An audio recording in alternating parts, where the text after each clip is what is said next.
መጽሐፈ ዜና መዋዕል ቀዳማዊ ምዕራፍ 28 ዳዊትም የእስራኤልን አለቆች ሁሉ የነገዶችንም አለቆች ንጉሡንም በክፍል የሚያገለግሉትን የጭፍሮች አለቆች ሻለቆችንም የመቶ አለቆችንም በንጉሡና በልጆቹ ሀብትና ግዛት ላይ የተሾሙትን ጃንደረቦችንም ጽኑዓን ኃያላኑንም ሁሉ ወደ ኢየሩሳሌም ሰበሰበ።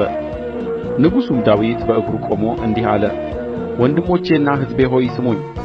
ለእግዚአብሔር ለቃል ኪዳኑ ታቦትና ለአምላካችን እግር ማረፊያ የዕረፍት ቤት ለመሥራት እኔ በልቤ አስቤአለሁ።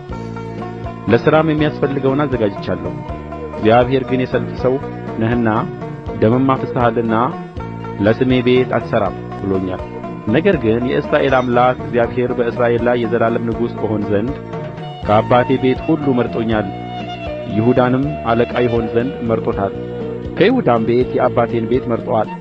ከአባቴም ልጆች መካከል በእስራኤል ሁሉ ላይ ያነግሠኝ ዘንድ ሊመርጠኝ ወደደ። እግዚአብሔርም ብዙ ልጆች ሰጥቶኛልና ከልጆቼ ሁሉ በእግዚአብሔር መንግሥት ዙፋን ላይ ተቀምጦ በእስራኤል ላይ ይነግሥ ዘንድ ልጄን ሰሎሞንን መርጦታል።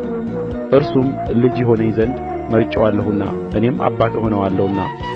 ልጅህ ሰሎሞን ቤቴንና አደባባዮቼን ይሠራል።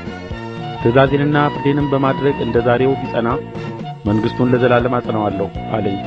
አሁንም የእግዚአብሔር ጉባኤ እስራኤል ሁሉ እያዩ አምላካችንም እየሰማ ይህችንም መልካሚቱን ምድር ትወርሱ ዘንድ ለልጆቻችሁም ለዘላለም ትወርሱአት ዘንድ የአምላካችሁን የእግዚአብሔርን ትእዛዝ ሁሉ ጠብቁ፣ ፈልጉ።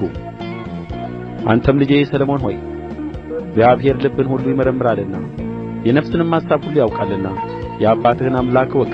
በፍጹም ልብና በነፍስህ ፈቃድም አምልከው። ብትፈልገውም ታገኘዋለህ፣ ብትተወው ግን ለዘላለም ይጥልሃል።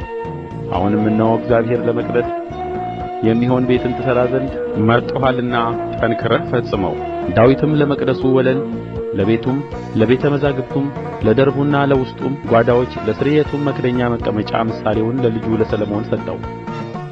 ደግሞም ለእስራኤል ቤት አደባባዮችና በዙሪያው ለሚሆኑ ጓዳዎች፣ ለእግዚአብሔርም ቤት ለሚሆኑ ቤተ መዛግብት፣ ለንዋየ ቅድሳቱም ለሚሆን ቤተ መዛግብት በመንፈሱ ላሰበው ሁሉ ምሳሌን ሰጠው።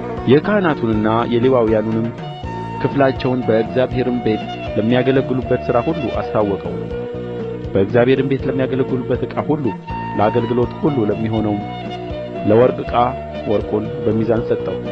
ለአገልግሎት ሁሉ ለሚሆነውም ለብር ዕቃ ሁሉ ብሩን በሚዛን ሰጠው።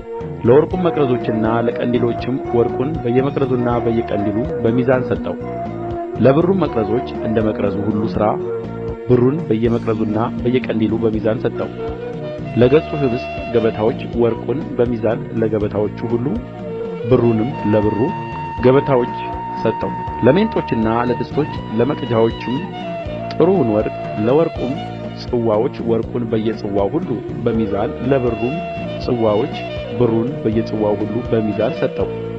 ለዕጣኑም መሠዊያን ጥሩውን ወርቅ በሚዛን ክንፎቻቸውንም ዘርግተው የእግዚአብሔርን ቃል ኪዳን ታቦት የሸፈኑትን የኪሩቤልን የወርቅ ሰረገላ ምሳሌ ሰጠው። ዳዊትም የሥራውን ሁሉ ምሳሌ አውቅ ዘንድ ይህ ሁሉ በእግዚአብሔር እጅ ተጽፎ መጣልኝ አለ።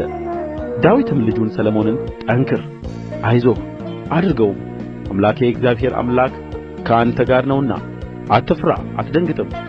ለእግዚአብሔርም ቤት አገልግሎት የሚሆነውን ሥራ ሁሉ እስኪፈጽም ድረስ እርሱ አይተውህም አይጥልህምም። እነሆም ለእግዚአብሔር ቤት አገልግሎት ሁሉ የሚሆኑ የካህናትና የሌዋውያን ክፍሎች በዚህ አሉ።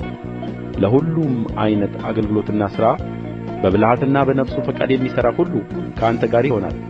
አለቆችና ሕዝቡም ሁሉ ፈጽመው ይታዘዙሃል አለው።